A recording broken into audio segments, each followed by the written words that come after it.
និយាយថាចេះអូគាត់នឹកស្មានថាខ្មែរយើងអាចធ្វើបាន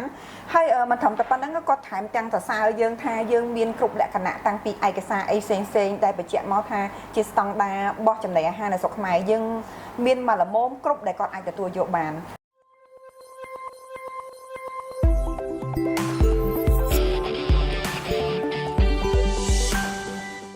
ចាជំរាបសួរនាងខ្ញុំគឺសកុនជាម្ចាស់សិប្បកម្មមីបន្លែម៉ែដាំ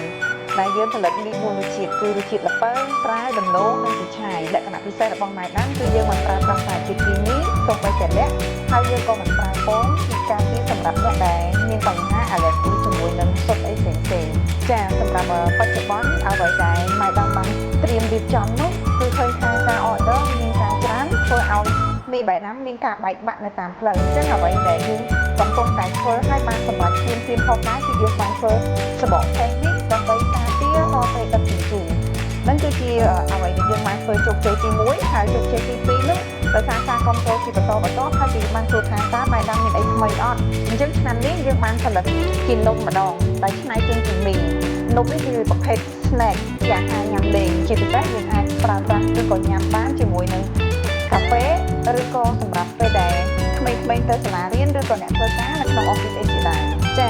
បងគិតថាឆ្នាំនេះមានការទទួលស្គាល់ច្រើនដែលអនុស្មានដល់ក្នុងនោះផងដែរក៏បងសូមអរគុណទៅខាងសាជីមុងហើយនិងសាអេអនដែលគាត់ទើបតែទទួលយកមីម៉ែដាំទៅលក់ដែលជាកន្លែងទីផ្សារមួយដែលអាចចាយចាយព័ត៌មានទៅដល់អ្នកលក់បានជាច្រើនអញ្ចឹង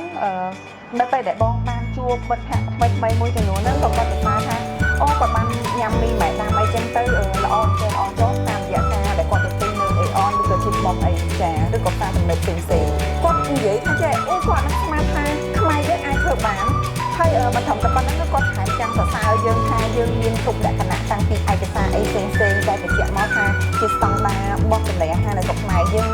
មានមកល្មមគ្រប់ដែលគាត់អាចទទួលយកបានមិនហ៊ានអួតទេប៉ុន្តែអ្វីដែលបងគាត់លើកយូរមកក៏គាត់ថាពេលញ៉ាំមីម៉ែដាំហើយអត់ចេះញ៉ាំមីផ្សេងមកដល់trongចំណុចនេះបងសង្កេតឃើញថាម៉ែដាំបានជួយទៅលើសេដ្ឋកិច្ចមួយចំណែកជួយឲ្យប្រជាជនមានការងារធ្វើពីមុនមកការផលិតរបស់យើងរៀងរអាក់រអួលខ្លះប៉ុន្តែនៅពេលដែលមួយរយៈនេះការផលិតរបស់យើងគឺបានរលូនរៀងរាល់ថ្ងៃធ្វើឲ្យជួយទៅដល់ប្រជាជនឲ្យមានការងារធ្វើក៏ដូចជាជួយដល់ប្រជាកសិករតាមរយៈការបញ្ជាទិញវត្ថុធាតុដើមពីពួកគាត់បងពិតជាសប្បាយចិត្តមែនទែនហើយម្យ៉ាងវិញទៀតទោះបីជាមានការគ្រប់គ្រងច្រើនយ៉ាងណាក៏ដោយក៏ខាងសិប្បកម្មយើងខ្ញុំនៅតែរក្សាគុណភាពហើយតម្លៃយើងក៏អត់ផ្លាស់ប្ដូរដែរគឺតម្លៃនៅតែដដែលចាសំណុំពរបងគិតថាប្រជាជនយើងគួរតែរក្សាការគ្រប់គ្រងបើសិនជាអាចបានបើសិនជាមានជម្រើសពីរឧបមាថាផលិតផលក្នុងស្រុកនិងផលិតផលក្រៅស្រុកយើងគួរតែសាកគ្រប់គ្រងផលិតផលក្នុងស្រុកសិនហើយសម្រាប់ជាការសំណុំពរបងសូមឲ្យប្រជាពលរដ្ឋយើងនៅតែរក្សាការគ្រប់គ្រងផលិតផល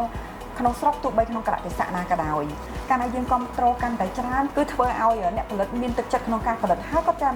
ពួកគាត់នឹងចាប់ផ្ដើមអភិវឌ្ឍម្ដងតិចឈានទៅរកគុណភាពមួយដែលអាចទទួលយកបាន 100% តែម្ដងតែបើសិនជាយើង